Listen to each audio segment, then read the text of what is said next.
Modern psychology and neuroscience often boil human behavior down to a pretty simple mechanism: stimulus and response.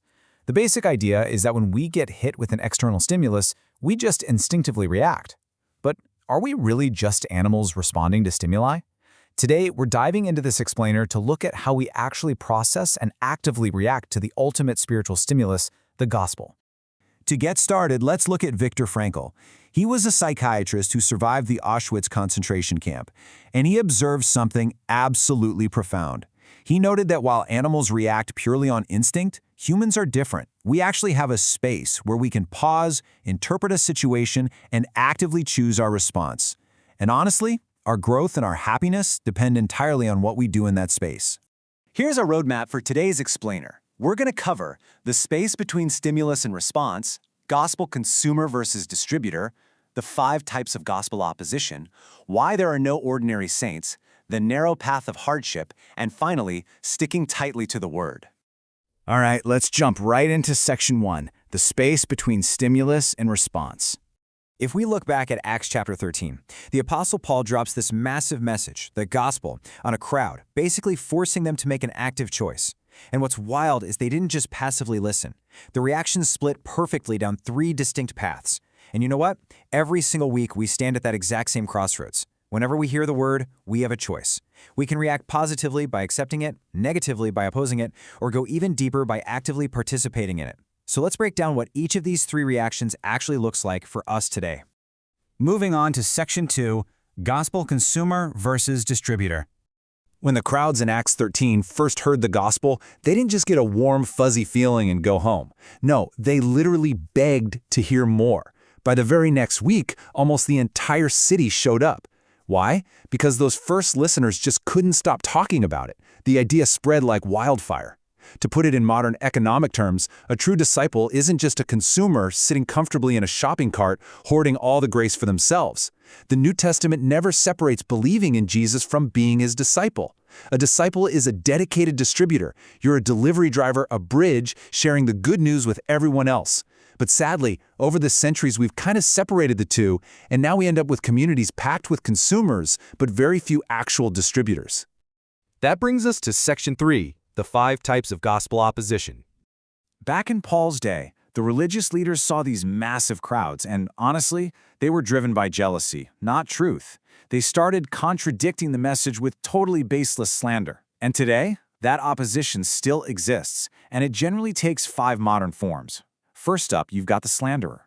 This is someone who opposes without any evidence, just declaring the whole faith is fake. Then, the apathetic person, completely indifferent, making any spiritual conversation pretty much impossible. Third is the excuse maker, who always says, yeah, now just isn't the right time. Fourth, we have the cherry picker.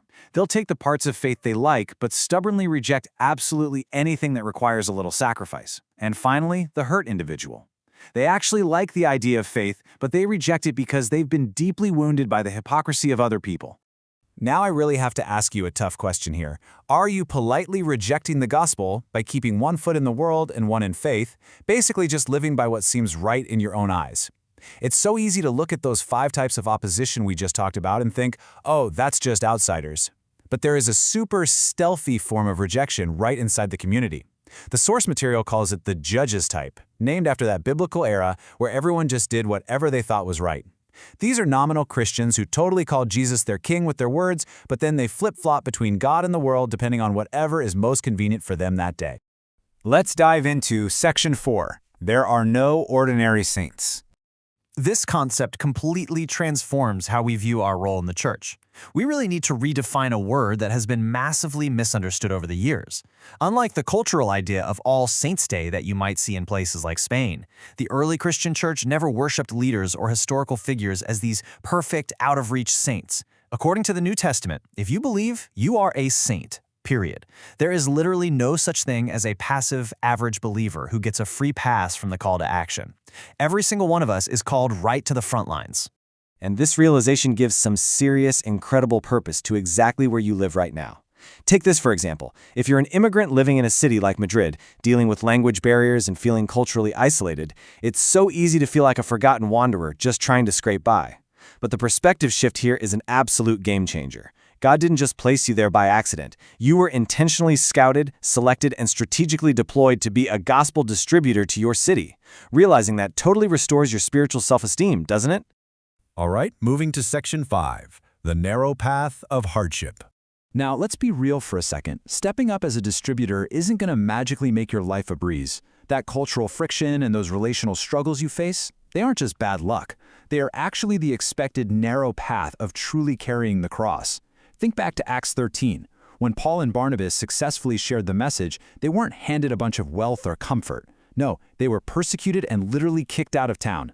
Jesus himself was super explicit about this. The path of following him is narrow and it is hard. So, if you decide to live out your faith authentically, you've got to anticipate some hardship along the way. But when you do face these hardships, don't just sit there asking, why me? It is incredibly easy to fall right into a victim mentality when life gets tough, especially if you're a minority in a foreign society. Instead, our explainer challenges us to react with a true gospel spirit, using 3 very proactive steps. When friction happens, be the one who reaches out your hand first. Be the one who apologizes first, and be the one who sacrifices first. That right there, that is exactly what it looks like to actively participate in the gospel. Finally, let's wrap things up with Section 6, stick tightly to the Word. At the very end of Acts 13, Paul urges the new believers to continue in the grace of God. And that word continue is actually the exact same concept Jesus uses when he says, abide in me. It literally means to stick tightly to something, like a branch fused to a vine. Think about our modern summer dilemma. To beat the insane heat, we stick ourselves right next to the air conditioner just to survive, right?